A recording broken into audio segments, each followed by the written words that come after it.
Lecture में था जो था उसको हम रिकॉल करते हैं। पिछले लेक्चर में हमने चर्चा की थी फोटो इलेक्ट्रिक इफेक्ट और उसके कुछ पॉइंट के बारे में। तो उनके कुछ पॉइंट जो 4 पॉइंट लिए थे उनका 4 पॉइंट आज हम रिकॉल करते हैं।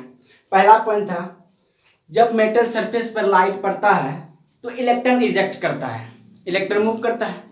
तो फोटो इलेक्ट्रिक इफेक्ट को समझने का सबसे सिंपल वे है, हम सिंपल वे में इसे बोल सकते हैं कि जब लाइट मेटल सरफेस पर पड़ा और इलेक्ट्रॉन मूव किया, मेटल का इलेक्ट्रॉन मूव किया, इसको बोलते हैं, इस प्रोसेस को बोलते हैं फोटो इलेक्ट्रिक इफेक्ट। अब उसके कुछ फैक्ट्स हैं, कुछ फैक्ट्स क्या, जैसे मेटल सरफेस, लाइट तो मेटल सरफेस पर पड़ी, उस लाइट को हम लोग क्या बोल सकते हैं, फोटोन बोलते हैं। उस लाइट को क्या बोलते हैं, फोटोन बोलते हैं, या क्वांटा ऑफ पैकेट या एनर्जी पैकेट, इस नाम से इसको पुकारते हैं। क्योंकि हमने लाइट को क्या माना है, पार्टिकल माना है, इसलिए हम इसको क्या बोल सकते हैं, एनर्जी पैकेट, पार्टिकल या फोटोन या क्वांटा ऑफ पैकेट, ये बोल सकते हैं। अब नेक्स्ट पॉइंट था हमारा फोटोन जो होता है वो चार्जलेस होता है, फोटोन पर कोई चार्ज नहीं होता है और यह इलेक्ट्रिक एंड मैग्नेटिक फील्ड में अनडेविएटेड होता है, इलेक्ट्रिक एंड मैग्नेटिक फील्ड पर इसका कोई इफेक्ट नहीं पड़ता है। और थर्ड पॉइंट था न्यूटनियन मैकेनिक्स के अनुसार फोटोन जो होता है, फोटोन क्या होता है, वो सभी फोटोन का एनर्जी क्या होता है, सेम होता है, बट मास जो होता है, मास वो एक्चुअल मास डिफाइन नहीं है। क्लासिकल फिजिक्स यानी न्यूटनियन मैकेनिक्स यानी क्लासिकल फिजिक्स में एक्चुअल मास जो होता है फोटोन का डिफाइन नहीं होता है, ओनली उसका जो रेस्ट मास है वो डिफाइन होता है। और फोटोन का जो लाइट का जो स्पीड होता है, यानी फोटोन यानी लाइट, उसका जो स्पीड होता है एयर और वैक्यूम में वो 3 × 10⁸ मीटर पर सेकेंड होता है। और यहाँ पर एक पॉइंट, नोटेबल पॉइंट है कि दुनिया में लाइट ही एक ऐसा पार्टिकल है जिसको किसी भी फ्रेम से देखा जाए, दुनिया में किसी भी फ्रेम से देखा जाए, या रेस्ट फ्रेम पर या मूविंग फ्रेम से, स्पेशल थ्योरी रिलेटिविटी का सबसे भयानक मुद्दा होता है। ये क्या होता है कि लाइट जो है, लाइट को किसी भी फ्रेम से देखा जाए, या रेस्ट फ्रेम से या मूविंग फ्रेम से, वो क्या होता है, सेम होता है। रेस्ट फ्रेम से यदि देखते हैं लाइट की स्पीड कितना होनी चाहिए, 3 × 10⁸, वही मूविंग फ्रेम में लाइट की स्पीड क्या होती है, 3 × 10⁸ मीटर पर सेकेंड होती है। तो चलिए आज का हम अपना टॉपिक स्टार्ट करते हैं। टॉपिक पॉइंट नंबर 5 क्या होता है, energy of photon eight particular wavelength.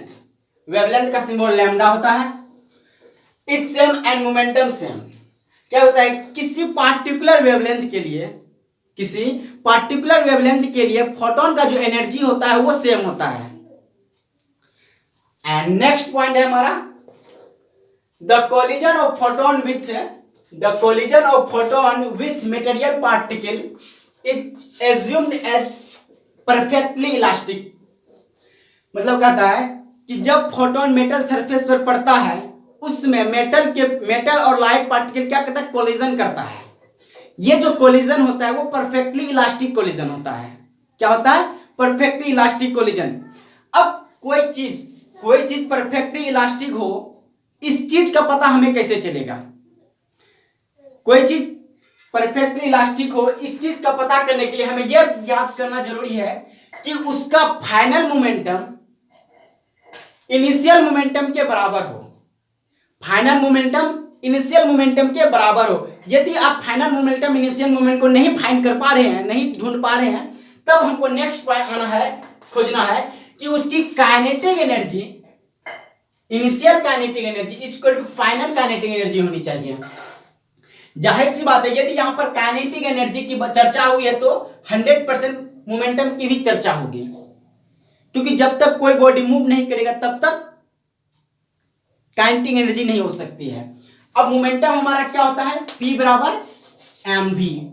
अब वेलोसिटी, जब पार्टिकल में जब तक वेलोसिटी आएगी तब तो कह सकते हैं ना कि पार्टिकल के पास क्या है, काइनेटिक एनर्जी है। तो परफेक्टली इलास्टिक कोलिजन होने के लिए हमें यह याद होना चाहिए कि final momentum is equal to initial momentum and next initial kinetic energy equal to final kinetic energy हो, तभी हम कहेंगे पार्टिकल क्या है, परफेक्टली इलास्टिक कोलिजन है। अब सबसे इंटरेस्टिंग फैक्ट हमारा है, intensity of A given wavelength is increase the number of photon will increase but energy of each photon remain constant.